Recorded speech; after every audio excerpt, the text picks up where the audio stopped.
Good morning and welcome back to another video. I'm riding out to meet the group this morning. We're gonna do about 90 minutes of riding with a couple of structured intervals in there. But it got me thinking, because some people, they only get a chance to ride on the weekends, or maybe they only get a chance to ride like once in a week and then twice on the weekends. They're sometimes worried about consistency, and the consistency can be anything. You know, if you're riding every Tuesday and every Saturday every week for a year, that's consistency. It doesn't have to be the consistency that everybody knows, where you ride Tuesday, Wednesday, Thursday, Saturday, Sunday. I kind of grew up in this cycling club culture where I used to say, if it ain't hurting, it ain't working. And most of our group rides, because even when I was just starting cycling, I would often follow what people were doing at the local cycling club, and a lot of that was just based on, we'd do a chain gang on a Wednesday evening, and then we would ride really hard on a Sunday morning for like 3 or 4 hours. And in my mind it kind of made sense, because I was training for road racing, right? But I was so ruined after that Sunday ride that I would just end up resting until the chain gang on Wednesday, and that wasn't quite the most effective way to train. What I mean by that is, the Sunday ride could have been a lot more structured. There could have been a lot more to it than just going out for a 3 or 4 hour loop and just smashing it. We call those rides now form finders, where we actually do go out and specifically we will do a ride like that, but it's a very rare occurrence. Nowadays it's more kind of, what sort of intervals can we structure into this? What can we really get out of this 3 or 4 hour ride that really will bring us on? You know, can we save ourselves to the last hour and do a lot of intervals then? Yes. Can we do a lot of intervals in the first hour? Of course we can. But it's important to have that goal. What's the structure going to entail? What's the session going to entail? So yeah, having some structure can go an incredibly long way to helping you get the most out of your rides on the weekend. But that doesn't mean that you always have to do intervals, because it depends on the training phase that you're in. So if you're, you know, working on one specific area, it could be really beneficial for you to just do an endurance ride rather than doing like actually structured intervals.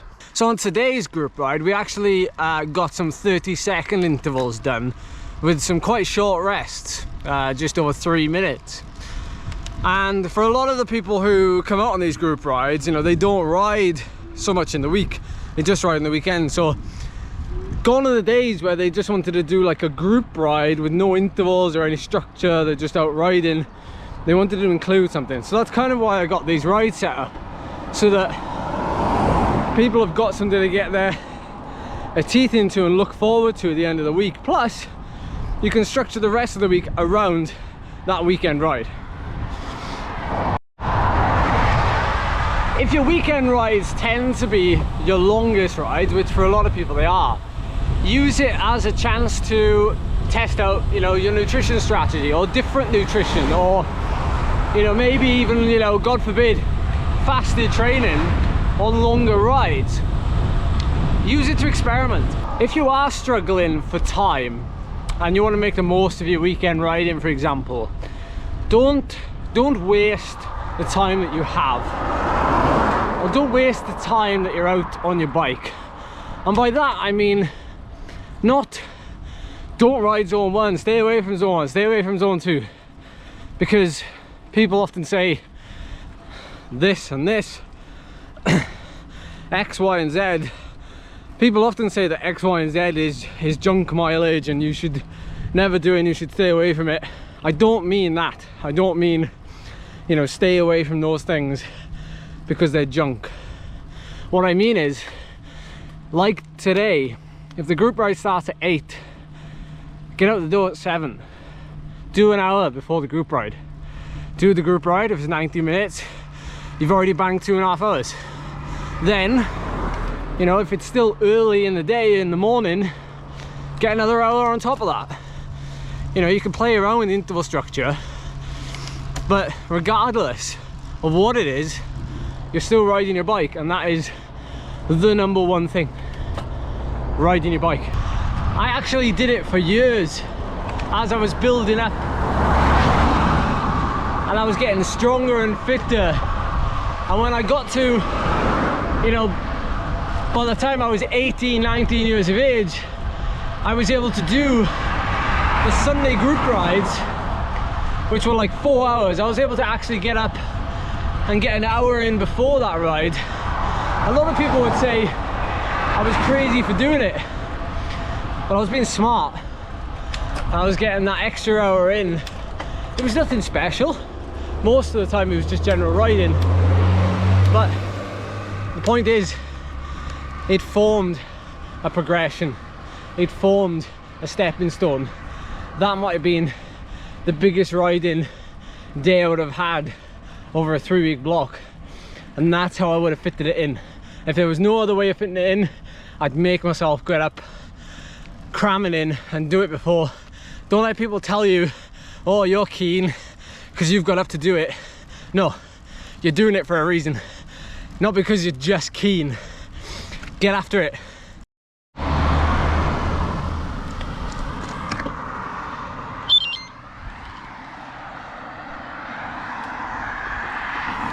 I've just passed somebody who's doing the Celtic Race, and just come to cheer them on. Celtic Race actually started down, well, it went to Cornwall, and it's finishing in North Wales. All right. Absolutely heroic. I know Angus Young, who I follow on Instagram, he's already finished. I'm not sure who that is. I'm sure I could just check now, actually. That is Mr. Andrew Watts. So, well done, sir. You are going well. He is just heading to Croesacailog. You can see, oh no, look! There! I can't believe I haven't seen that. Look at this on the sign. Celtic Race. So that's some signage to help him get through, but fair play. I'd love to do something like this. They are just eating up the miles. Actually, now that I've just seen a rider from the Celtic event go past, it makes me think, you know, a lot of people do a bunch of intensity in the week, and then on the weekend is their chance really to switch off a little bit and just go out riding with friends, or do really, really long rides. Endurance rides, zone 2 rides, zone 1 rides. And we can't neglect those. And even for me, they're kind of like a little reward. Like, I've done a lot of hard stuff in the week. Done some like turbo sessions, interval sessions. Yeah, time to enjoy. Just go out for a big, nice long ride.